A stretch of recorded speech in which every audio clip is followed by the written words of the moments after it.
Tuan Yang di-Pertua, tidak lama lagi negeri Johor akan mengadakan pilihan raya negeri.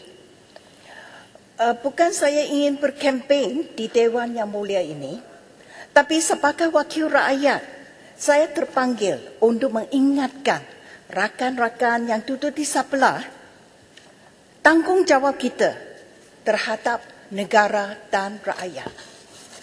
Langkah Sheraton dan perkembangan politik seterusnya di negara ini telah menetapkan permainan politik yang paling huduh dan kotor dalam sejarah.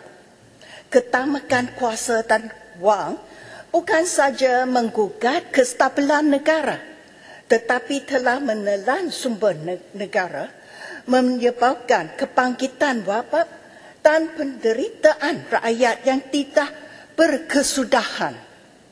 Pilihan raya negeri Johor baru-baru ini hanya mempamerkan kerakusan kuasa Barisan Nasional dan pembasiran tanah awam. Saya mohon SPR memaklumkan kepada Dewan ini berapakah jumlah wang yang telah belanja untuk pilihan raya negeri ini. Rakyat di Johor haruslah menolak Barisan Nasional dalam pilihan raya ini supaya pada masa hadapan tiada parti politik akan menyebabkan pilihan raya yang tidak perlu dan mengorbankan berjuta-juta tanah awam yang sepatutnya boleh digunakan untuk membantu golongan miskin dan mereka yang menganggur.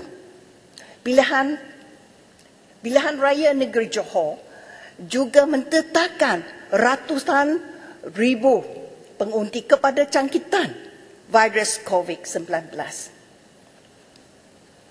Tuan Yang di-Pertua, pada ketika kita membahas Titah Diraja, beribu-ribu penduduk di Kelantan dan Terengganu kini sedang dipindahkan ke pusat pemintahan banjir. Tak hanya beberapa bulan lalu, banyak negeri dilanda banjir turun dan kita diberitahu bahawa banjir telah disebabkan oleh perubahan iklim. Tapi Tuan Yang di-Pertua, dalam kes Kelantan dan Terengganu, musibah banjir ini telah menjadi acara tahunan di beberapa tempat selama beberapa dekad. Berjuta-juta harta benda musnah dan nyawa terkorban setiap tahun dalam banjir. Selain berjuta-juta yang dibelanjakan untuk aktiviti menyelamat, kita memerlukan penyelesaian plan jangka panjang untuk kawasan dan penempatan yang terdedah kepada bencana banjir ini. Saya diberitahu penduduk kampung yang dilanda banjir bahawa mereka terpaksa tinggal di kawasan banjir kerana tidak mampu membeli rumah di luar kampung mereka. Penyelesaian jangka panjang sepatutnya adalah dengan memindahkan seluruh kampung keluar daripada kawasan banjir dan menempatkan semula penduduk di kawasan bertingkat di tanah negeri berhampiran. Ia pernah berlaku sebelum ini. Pada tahun 1926 di Selangor, seluruh bandar Kuala Kubu telah dipindahkan ke tapak Kuala Kubu baru sekarang selepas kejadian banjir besar. Ia boleh dilakukan. Tuan Yang di-Pertua, bagi perubahan iklim, kita ingin tahu apakah tindakan yang telah diambil kerajaan untuk mencegah bencana banjir pada masa hadapan. Kita menyokong penuh seruan Yang di-Pertuan Agong dalam Titah Diraja bahawa 50% keluasan tanah negara hendaklah diliputi kawasan hutan.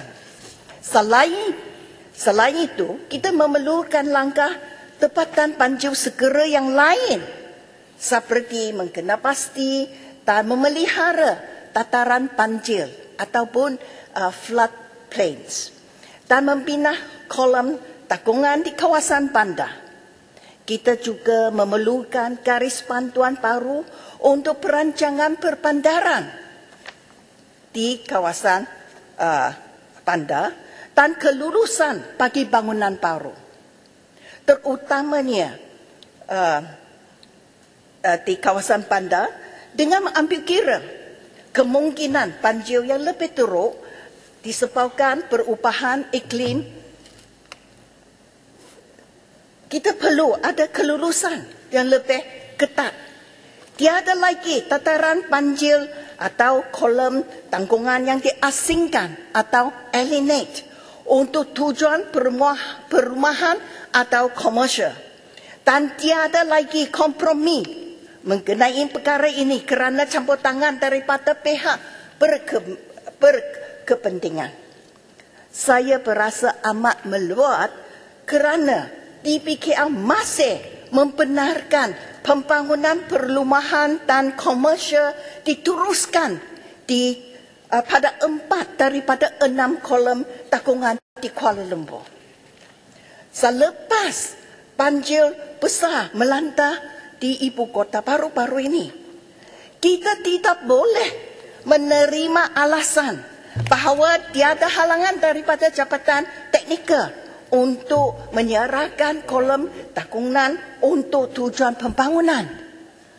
Di manakah political will untuk mempertahankan kolom tanggungan di Kuala Lumpur dan menyelamatkan warga ibu kota daripada bencana banjir?